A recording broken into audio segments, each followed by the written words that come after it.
All right, I think we're rolling. Yes, we are. Hey, everyone, this is Greg Halvorson, live from Nashville, Tennessee. It's like a movie studio in here. I got I got the light. I've been experimenting with the light. This is like my sixth or seventh video since I revamped my YouTube channel. Just colloquial talking, expressing opinions, and having conversations with America. And I had the light here, and it was creating some shadows and light on this side of my face and dark on this side. And now I put the light over there, so I got like the spotlight thing going, and a light in the kitchen. And so it creates a little better, I think, overall lighting. Plus, we always want to light up this guy, right? So yeah, my name is Greg Halvorson, and I'm making YouTube videos. And I appreciate if you subscribe and click the bell next to this subscribe, and then you'll receive notifications. You get a little red dot up in the corner, instead of 1, 2, 3, or whoever you subscribe to. If I'm the only guy you subscribe to, it'll say 1, and you'll click it, and you'll say, "Oh, Greg made a video, and check it out." And I usually try to keep them 20 minutes. A couple have spilled over to 30. The last video, which I thought would be pretty popular, wasn't. And I don't know. I mean, you put it on Facebook, and Google owns YouTube, right? And so maybe Facebook doesn't want Google getting revenue off Facebook, so you put it on Facebook and no one sees it. I'm literally like sometimes, I got a Greg Halvorson blog Facebook page, and I put it there and like no one sees it. And then I'll put up another meme or just write my own meme, and and 3,000 people will see it, and then I'll put the YouTube video up again, and like 3 people will see it. So it be what it be, I guess. So I appreciate it. That's why I want people to subscribe. So so if they're on YouTube, they can see that I've made a video.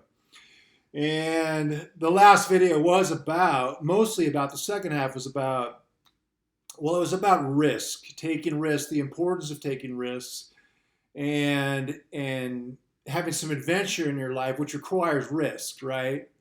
And I know this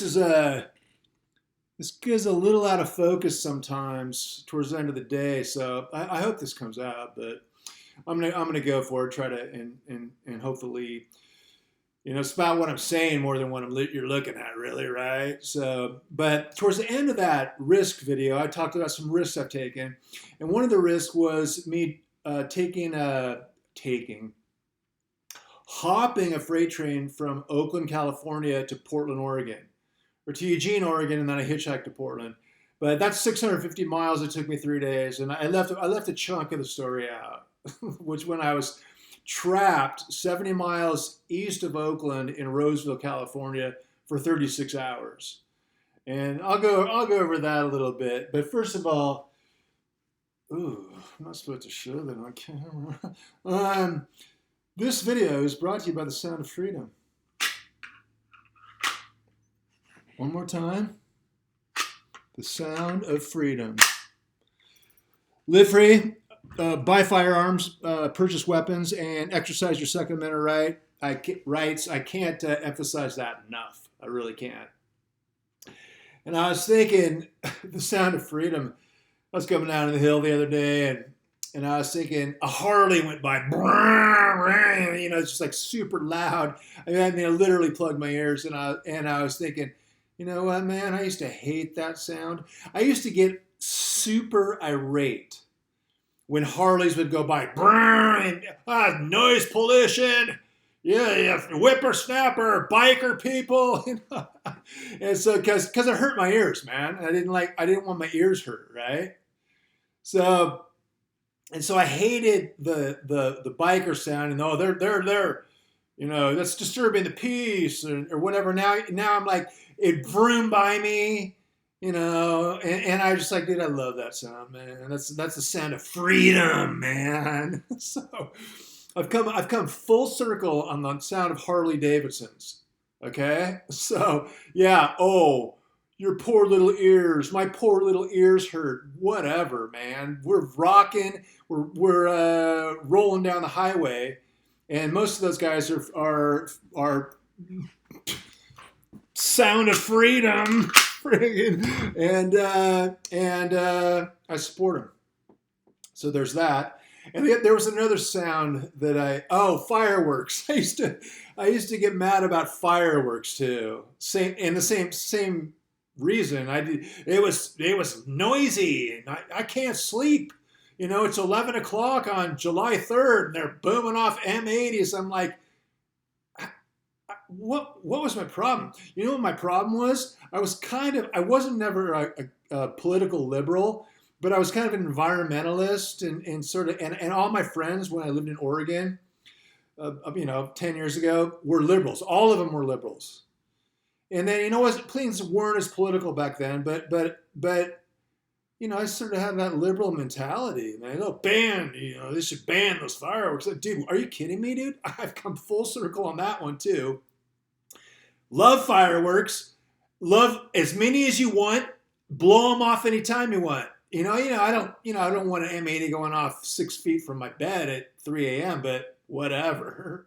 I'd rather have that than have the M80 be banned. So fireworks and Harley Davidsons, 2 thumbs up, and cheers from Nashville, Tennessee.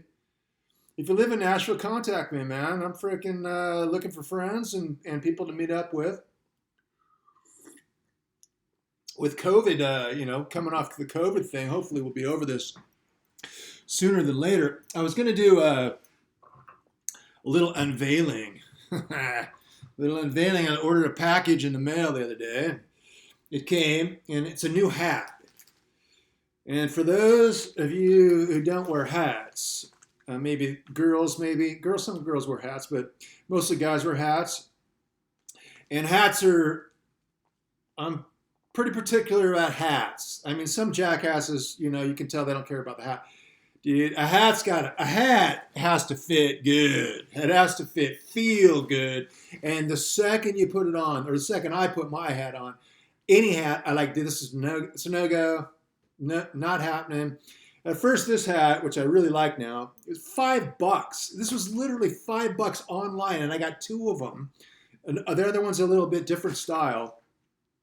And they're like bomb-proof. They're super well made. They're super cool. Love the color. Love the U.S. Border Patrol. Support the Border Patrol 100%. And so $5 was a fantastic deal. And the second I put it on, it's a little big, kind of huge right here. I got a big head anyway, and this fat COVID beard is making my head look even bigger, turning into Santa Claus over here. But it was a little roomy up here, but now I've really gotten used to it because I went from a head hugger to more of a, with some room in there, some form. But I like this one now. But I'm gonna on national TV, baby, YouTube. I'm gonna unveil another hat right now, Amazon, and we're gonna find out if I like this hat, and you'll see what it says here in a minute. Da-da-da, little pocket knife from Gerber. They're like $8-10, great deal, and don't mess with me either. So a little bubble wrap. Oh, dude, don't cut the hat, bro. Yeah, I think we're all right. Let's get this. Let's be careful about not cutting the hat, right? All right, so here we go. Hat. Put the knife aside. Twirly bird, and not necessary. And so we got a new hat here. And what does it say? It says, come and take it. Come and take it, baby. AR-15 compatible, great for shooting, great for the range, great for zombie hunting, and for whatever other purpose you like to protect your rights. Definitely good for the SHTF day, shit hits the fan day. Come and take it. So I ordered this. This is gonna be good, man. Shake the hair out a little bit. Adjust as needed. So come and take it. And this was I ordered this from AR-15. Gosh, was it AR-15.com or something? I think it's AR-15.com. Or yeah, AR-15.com. and let's see if I like it. First fit, kind of like the last one, a little room there. Oh, this feels pretty good, man. Got a little mirror here. Check it out. This is like my mom's mirror when she was like in high school. It actually has her initials on the back of this. It's sterling silver. I think she was going to throw it away or something. I'm like, dude, are you kidding me? So, oh, dog. This feels really good. It's well constructed. It's not cheap, but at ar15.com, that's nice. At ar15.com, this was $15. I mean, hats can be a ripoff, like $25 for a hat, really. And this was $15. I love the message. I love the sort of the white. It's got that white outline there, and I like the colors of it. It's just freaking sweet. And so yeah, I'm down for the cause, and this is going to be one of my new go-to hats. So very pleased with the unveiling of this hat. Come and take it, indeed. I'm not going to go too political right now, but I'm going to drink my wine and just. I was talking to someone the other day, and I needed to find a veterinarian clinic, and I was like, dude, I need a veterinarian now. And they're like, dude, why do you need a veterinarian? I'm like, because these pythons are sick. That's what I said. It's an old joke. All right. But back to the, let's go to Roseville. Let's finish this story up about the trains. And subscribe. Don't forget to subscribe to the channel. The train, so if you would, second half of the last video tells the whole story. The long version, or the Reader's Digest version of this story. So, but this is the Roseville version that I said to get back to. So it's in the evening. I'm hopping a freight train. I got about $40 on me. I'm going to Roseville. Well, I guess I kind of knew I was going to Roseville. I looked at a map. And I figured, and the trains go through Roseville. I think I had some information on that. I did a little research before hopping on a freight train. I didn't know how long it was going to take me to go 600 miles to Oregon. No clue. I had a backpack, a sleeping bag, a little bit of food I brought with me, a couple sandwiches, and I had like $40 on me. And I may have hopped some short time trains, 5-10 miles, in my day or whatever. Very minor, local, but I love trains, and I was like, dude, I want to hop a freight train. And I talked about Emperor of the North, about one of the great movies, Ernest Borgnine and Lee Marvin, which made me want to ride a freight train. It's it's a movie I think it was made in the 70s. It's fantastic. Watch it, Emperor of the North. So I don't know how long it's going to take me, but I leave sort of 5 o'clock, a little bit before sunset. I'm in the Oakland rail yard. I end up catching, you got to go east and then north to get to Oregon, right? You can't, Oakland's on the ocean, or the bay, and really near the ocean. So you got to go east until you can get north. So I caught an eastbound train, and the first time it stopped, first station or whatever, first mess of tracks where obviously it's a hub, and it will take off from to other directions, I was going to jump off. And that happened to be Roseville. And I know this is kind of flirting in and out, but just hang in. So I get to Roseville. It's about 70 miles, I think, give or take, east of Oakland, California. And it's just a little after sunset. A beautiful night. I think it was early October. It got cold at night later, but it wasn't too bad. It was sort of warm evening. It was warmer in California than up in Oregon. It got cold in the evening when I was riding a boxcar through the night, the next night. But I got to Roseville, and I'm just stumbling. I'm kind of orientating myself. What's going on? Where's the northbound track?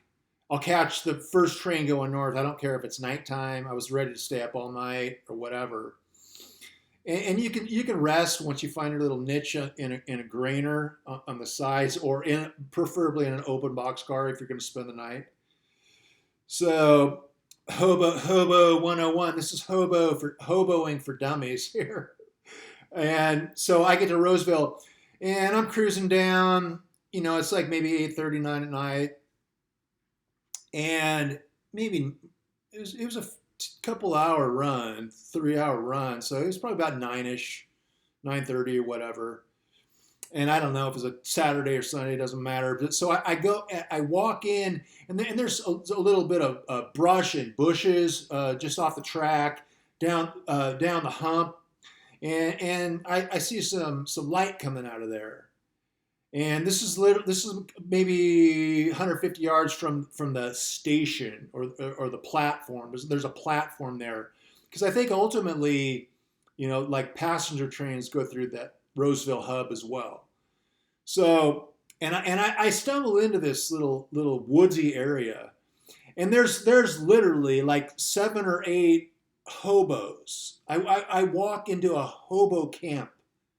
I mean, this is like a movie. It's like a movie set, and they're just like, and I walk in, and I'm wearing fatigues. I got a backpack on. I look like a hobo. I hadn't shaved I made sure I didn't shave, but I did have a nice jacket on, like a Columbia sportswear, clean.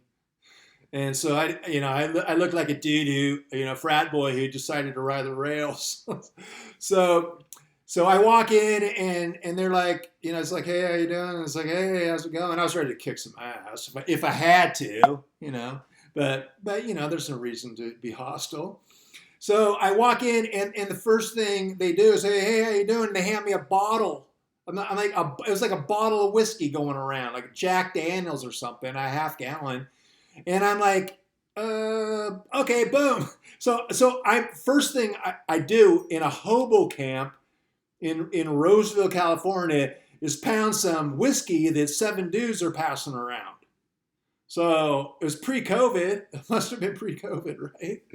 So there was that, and I hung out and shot the breeze with them a little bit, and decided to move on. And I told him I'm going to Oregon. It's like, oh yeah, and so we're going to Montana. I was like, okay. And so I cruised out of there, got into the yard about 100 yards up the way, and sort of looked at the platform, and I found the track going north. And I'm like, I'm gonna, I waited around a little bit and listened for trains leaving, coming, going, clanging. Looked at, walked up the track a couple 100 yards and see if anything was happening, a light or something, and there was nothing. So I walked up the road.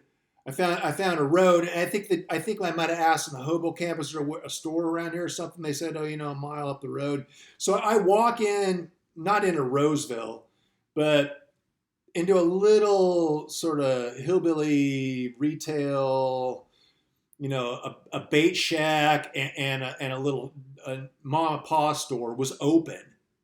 And I bought a 6-pack of 16 ounces. I remember.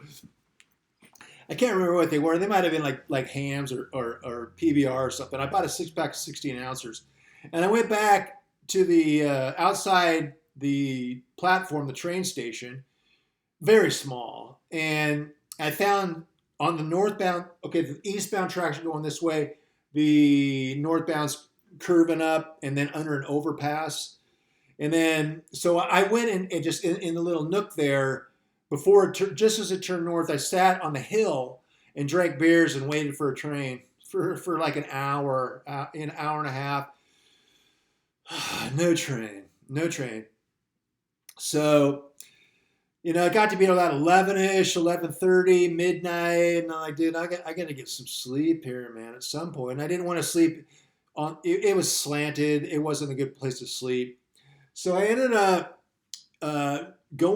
walking up the hill and trying more into like Roseville not residential, just sort of more habitated, just off the track, pre-town, outskirts of town. And I found a little chapel, a little white chapel, a little church. I'm like, this is a safe place to be, man.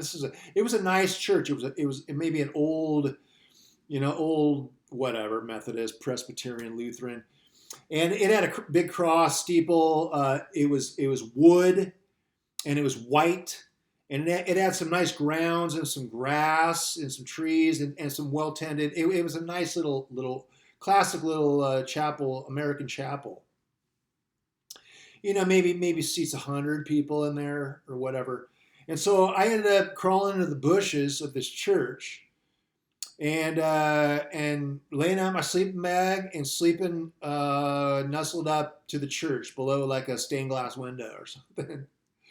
And that was nice. I said my prayers, and I got some shut eye. I got like 5 or 6 hours of shut eye, and then from there, praise Jesus,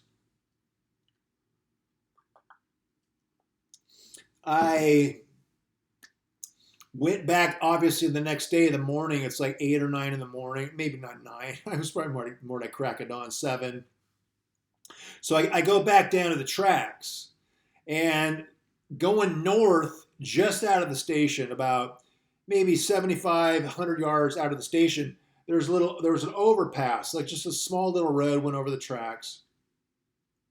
And so that was a good place to look for a train, because I figured you got to catch a train before it gets going too fast north. If it's going too fast, you can't catch it or you could die. It gets dangerous if it's going too fast. So you want to catch it before they start hauling ass. And if they see you trying to catch it, the conductor will put the pedal to the metal and freaking will gun the engines. And so, that was intuitive, but I think someone said that as well. So, but first of all, before I did that, I went back into the yard, and they were like, and I had been told that be aware of yard bulls. Yard bulls, like just like in the movies, like I'm living in a movie set now. And they said they will arrest you and they will take you to jail if they catch you on the tracks. And they'll come up in a truck or whatever, some kind of vehicle, and there'll be a vehicle on the other side. If you run, they'll chase you. And they might not catch me, but there was some dudes who definitely would have been caught. But so beware of the yard bulls. And so I'm in a grainer. This ticking, it's ready to go. And I decided to hold up on this grainer. And when it leaves, I'm gonna freaking ride this thing. If I gotta ride it a little east and go north again, if nothing's going north, I'll take this train out of here. And so I'm on this grainer, and these grainers go in like this, right? And so here's the main car, and they come down like this, and I'm in one of these little slots here, and there's a metal plate on each side, and you kind of scoot back in there, and you can lay down or whatever. And I'm just waiting, and next thing I know, a truck pulls up, some kind of vehicle, and there's flashlights between the cars. Okay, so I'm being flashed. They're flashlighting. They're coming at me, and so I stick myself as tight as I can against the main body of the car, of the grainer, hide as best I can behind that metal thing in a little cannonball position. And they're doing the lights. It's like Nazi Germany, man. And I'm a Jew. It's crazy. So I'm like, I'm busted. I'm just totally busted. What I'm going to spend like 2 nights in jail here, or whatever. And so they're not going to hold you forever being a hobo. But so there's flashes. There's like they're flashlighting, and I'm like, holding my breath. And so they're flashlighting. I'm like they're gonna bust me. Next thing I know, flashlighting on the other side of the car. Kept going, flashlight. They totally missed me. I dodged them. Did not get busted by the yard bulls. So that was fantastic. I'm like, this is totally insane.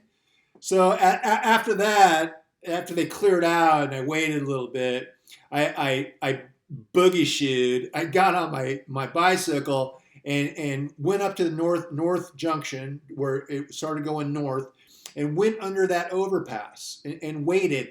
And under that overpass was an old dude, like maybe 60 years old, say 65, maybe. I 60, 65. It probably, if you're living the hobo lifestyle and you're a hard drinker, you're probably looking 10, 15 years older than you really are. So there's this guy under there, and I was like, hey, how you doing? And we got to talking and hanging out, and he was telling me his life story, and I think he was sick. He said, he told me he had cancer, and I didn't know, or whether to believe him or not. I didn't know, is he going to try to ask me for money now? I think he did ask me for money, but whatever. After 4 hours, I was like, he hit me up for money once. I think I gave him $5 too or something. But anyway, he was a nice guy. He was a good old dude, and he was a hobo. He was a homeless guy, and got his life story. Maybe the wife freaking booted him out or whatever. I mean, he probably had a criminal record. I mean, most of the guys riding the rails probably do have some sort of criminal record. And what are we on here? Okay, we'll just keep going. This is not the story will end soon. But so I hung out with this guy, and he wanted to catch a train going north, or maybe he wanted to hang with me and go north with me. He was just itinerant, just peripatetic. He was going wherever, just living and eating and drinking and living in the rails. So comes about 2, 3 in the afternoon. Been there about 4 or 5 hours. It's hot in the daytime in the Roseville. It's like Reading, it's hot on the Inland Empire. And so comes a train, and I'm like, let's rock and roll, man. It's like, here comes a train coming north, and like I said, it's about 100 yards up the little overpass, and it's coming right at you. So you obviously got to expose yourself a little bit to the conductor. So we walk out, just as the conductor passes. He's got mirrors and stuff, and so he sees us and starts gunning, like just gunning. Or actually, we had to get out there a little earlier because the old man had a little more difficulty. So I got to stage this and get him in position. So they saw us just waiting for the train to hop the train, and when they saw us, you could hear the engine audibly, really start picking up, and it was humming pretty good when it got to me, and I'm like running. I'm running with the old man. I'm like, come on, and he doesn't even have. He might have a little knapsack. I got like a 30-pound pack on, not that heavy, but I got a full pack with some stuff in it, jacket, sleeping bag, whatnot, and so. AR-15, no, didn't have the AR-15. So I'm running with this guy. I'm running with the other. Come on. I'm trying to help him. And I get on the ladder. I get on the ladder adjacent, like a grainer or a boxcar, because they got ladders. You've seen them on the sides of train cars.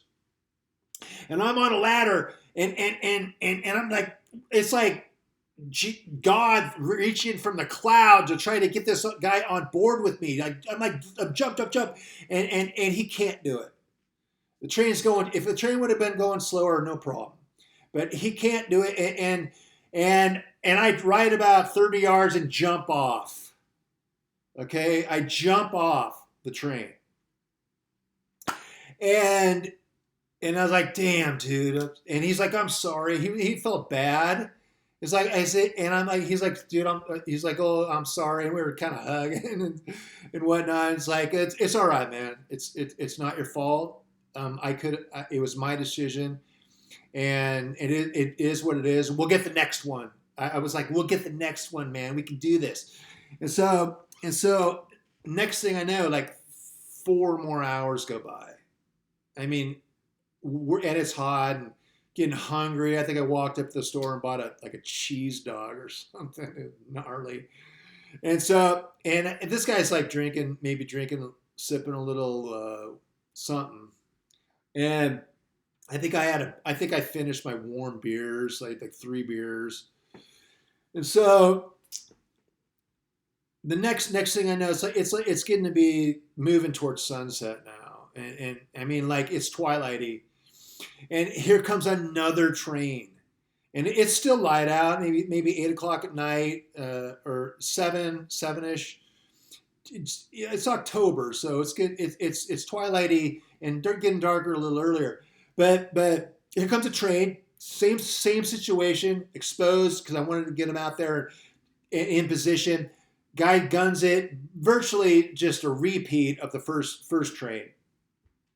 Things going about 15 miles an hour. A train running 15 miles an hour is hauling ass, or even 10 miles an hour is boogieing. Big is wheels, shearing wheels, very dangerous. You trip, fall, slip. You can lose a leg. Boom. I mean, like surgical. Whap. Your leg's gone.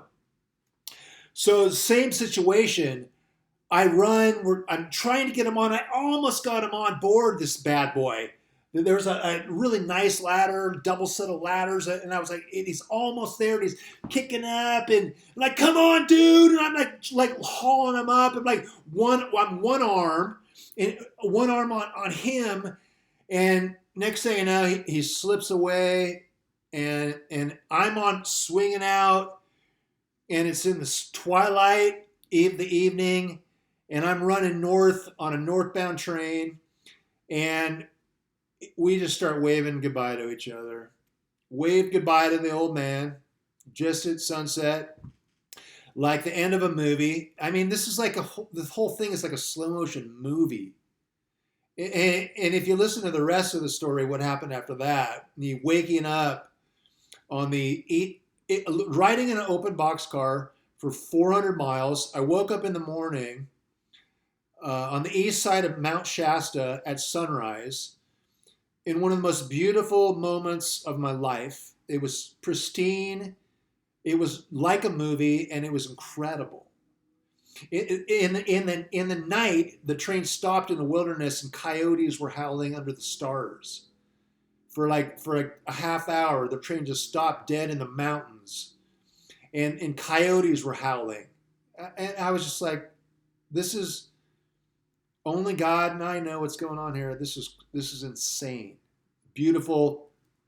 Like I said, I've tried to write about it, but I haven't been able to really do it justice. But the old man, I mean, the old man with cancer, and just waving goodbye to him. It was poignant. I was like almost doing the little wispy, and more than that, we weren't just. I did waving. God bless you, brother. Thank you for hanging out with me. Thank you for helping me. And he was like, Oregon or bust. Go, man, go. You know, it's just like that happened. And so it was like this brotherhood with this old man for 8 hours in Roseville, California. And I'll never forget it. And it was just incredible. And so that's the end of my story, my train story. And like I said, I rode it all the way to Klamath Falls, hitchhiked out of Klamath Falls, found another train immediately on the track, and jumped out of the car after hitchhiking about 5 miles, just like because I got to another train going north. Caught that train to Eugene, ended up hopping off in Eugene about 200 yards from my old fraternity, and ended up partying in the fraternity at age 34 with 18, 19, 20-year-olds and slept on the sleeping porch in the fraternity, and then hitchhiked home with a felon who'd just gotten out of prison the next day. I'm not lying one bit. My name is Greg Halvorson. I am drinking wine in Nashville, Tennessee. And I urge you to, there'll be more stories. I got a lot of stories. I hitchhiked around Africa. I climbed Mount Kilimanjaro. I went on safari. Budget, budget safari. That's a story in itself. And one time the cops were chasing me in Eugene. I was in college, and I jumped in the river to get away from them and floated 3 miles down the Willamette River to get away from the police. That's another story. It's a little segue there too. But okay, that's all she got. That's all she wrote. My name is Greg Halvorson. Please subscribe. I'd like to grow the channel. Stroke my ego a little bit. Subscribe. The last video got 1 subscriber and under 100 views. I usually don't, out of pride, don't make a video until the previous one gets 100 views. But spread the word. Come one, come all. God bless you guys from Nashville, Tennessee. Live free. Exercise your rights. Keep speaking the truth. And God bless you. God bless the United States of America, and have a great day. And we'll see you in a few days. I'll tee another one of these bad boys up. Have a great night. God bless.